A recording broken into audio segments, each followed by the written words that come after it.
வணக்கம். இன்றைக்கி நம்ம பார்க்க போகிற சமையல் என்னென்னு பார்த்தீங்கன்னா, மசாலா முட்டை தோசை எப்படி செய்யலாங்கிறத பார்க்கலாம். டேஸ்ட்டு சூப்பராக இருக்கும். எப்பயும் போல் பண்ணாமல் இது மாதிரி கொஞ்சம் டிஃப்ரெண்ட்டாக செஞ்சு பாருங்கள். வேறு லெவலில் இருக்கும். இது தேங்காய் சட்னி வச்சு சாப்பிடும்போது அட்டகாசமாக இருக்கும்.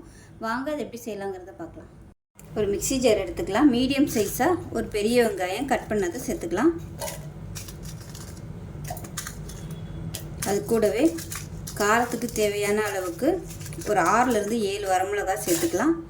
ஒரு 4 பல் பெரிய பல்லாக பூண்டு சேர்த்துக்கலாம். ஒரு சின்ன துண்டு புளி சேர்த்துக்கலாம். கொஞ்சமாக கருவேப்பிலையில் சேர்த்துக்கலாம். மீடியம் சைஸாக 2 தக்காளி சேர்த்துக்கலாம். பெருசாக இருந்தால் 1 சேர்த்துக்கோங்க. இப்போ இது கூடவே கொஞ்சமாக சீரகம் சேர்த்துக்கலாம். இப்போ இது எல்லாத்தையும் அரைச்சிட்டு வந்துட்டு பார்க்கலாம். தண்ணி ஊற்ற வேணாம். இப்போ பாருங்கள், இந்த அளவுக்கு கெட்டியாக அரைச்சிக்கோங்க. தண்ணி ரொம்ப ஊற்றக்கூடாது. ஏன்னா இதை நம்ம மாவில் கலக்க போகிறோம். இப்போ தண்ணியாக இருந்துச்சுன்னா மாவு ரொம்ப தண்ணியாயிரும். இப்போ பாருங்கள், ஒரு பவுலில் ஒரு 4லேருந்து ஒரு 5 தோசை வர்ற மாதிரி மாவு எடுத்துருக்கேன். இப்போ நம்ம அரைச்சி வச்சுருக்கேன் அந்த தக்காளி பேஸ்ட்டு இப்போ அந்த மாவில் சேர்த்துடலாம்.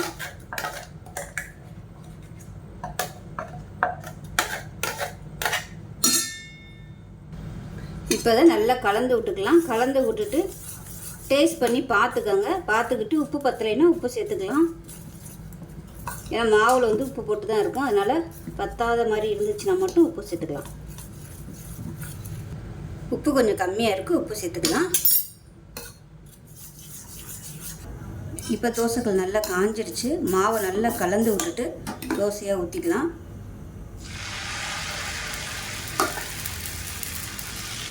இது நல்லா மெல்லிஸாக இருக்கிறதுக்கு சூப்பராக வரும்.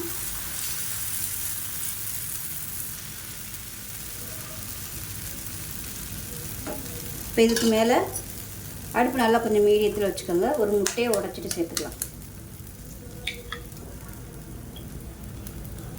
சேர்த்துட்டு ஸ்பூன் வச்சு நல்லா எல்லா இடமும் ஸ்ப்ரெட் பண்ணி விட்டுக்கோங்க.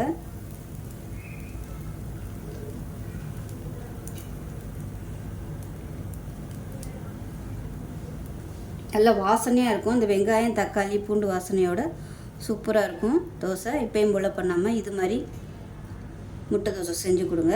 நல்லா விரும்பி சாப்பிடுவாங்க. இதில் விருப்பப்பட்டால் நீங்கள் கொத்தமல்லியில் கூட கொத்தமல்லியில் கூட நீங்கள் பொடியை கட் பண்ணி சேர்த்துக்கோங்க. நல்லா அழகாக இருக்கும். இன்னும் நல்லா ஃப்ளேவராகவும் இருக்கும். இப்போ இதில் மேலாப்பில் எண்ணெய் விட்டுக்கலாம்.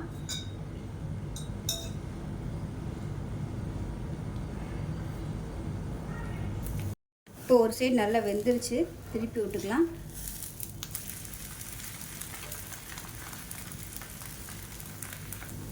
இப்போ நமக்கு சூப்பரான தோசை ரெடி ஆயிடுச்சு.